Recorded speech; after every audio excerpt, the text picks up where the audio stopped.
Hello buddies, welcome back to our channel. Today నేను చూపించే recipe వచ్చేసరికి ఆవిటి కుడుమండి. అదే అండి, ఉక్కు లాంటి బలంనిచ్చే పాతకాలపు టిఫిన్.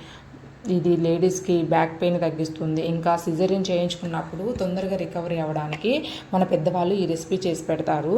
ఇంకా చిన్నపిల్లలకు కూడా చాలా హెల్దీ అయిన బ్రేక్ఫాస్ట్ ఇది.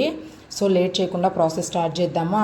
ముందుగా 200 గ్రామ్స్ మినపప్పు తీసుకుంటే హాఫ్ టీ గ్లాస్ మాత్రమే మనం రైస్ తీసుకోవాలి. ఇది నైట్ సోక్ చేసుకొని మార్నింగ్ అయినా చేసుకోవచ్చు, లేకపోతే మనం చేసుకునే ముందు ఒక 3 to 4 అవర్స్ ముందు సోక్ చేసుకుంటే సరిపోతుంది. ఇంకా నెక్స్ట్ 2 టైమ్ వాష్ చేసుకొని వాటర్ ఏం లేకుండా మొత్తం అంచేసి గ్రైండ్ చేసుకోవాలి. ఈ గ్రైండ్ అనేది మనం కరెక్ట్గా చేసుకోవాలండి, లేకపోతే ఆవిరి కుడుములు అనేవి గట్టిగా వస్తాయి.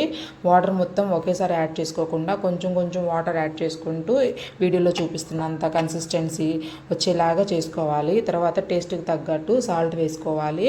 తర్వాత నార్మల్ ఇడ్లీలు మనం వేసుకుంటాం కదా, ఆ దాంట్లోనైనా వేసుకోవచ్చు. వాటికి ఏమి ఆయిల్ అవన్నీ ఏం అవసరం లేదు, నార్మల్గానే వేసేయవచ్చు. చాలా చక్కగా నీట్గా వస్తాయి. సో అంతే అండి. తర్వాత ఒక 15 minutes మంచిగా కుక్ అవుతుంది. ఇక్కడ నేను పొట్టు లేని మినపప్పుని యూజ్ చేశాను, బట్ మీ వద్ద పొట్టున్న మినపప్పు ఉంటే యూజ్ చేసుకోండి, అది ఇంకా చాలా మంచిది. మార్కెట్లో దొరికే పొట్టులేని మినపప్పుని యూజ్ చేయడం కొంచెం తగ్గించండి, ఎందుకంటే దాంట్లో ఎక్కువ కెమికల్స్ అనేవి యూజ్ చేస్తూ ఉంటారు స్టోరింగ్ పర్పస్ కోసం. నార్మల్గా కొంచెం ప్రాసెస్ కష్టమైనా సరే పొట్టున్న మినపప్పుని యూజ్ చేయండి, చాలా మంచిది. సో ఇట్లాగా మనం 15 minutes తర్వాత మన ఆవిటి కుడుములు అనేవి రెడీ అవుతాయి.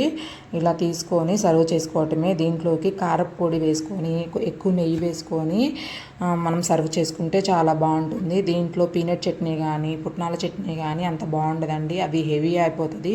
ఇట్లా అయితే టేస్ట్ అంతే అండి. ఎంతో easy and healthy ఆవిటి కుడుము ready.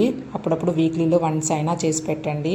Okay, నా వీడియో నచ్చితే లైక్ చేయండి, కమెంట్ చేయండి ఎలా వచ్చిందో మీకు కూడా, అండ్ షేర్ చేయండి, and don't forget to subscribe.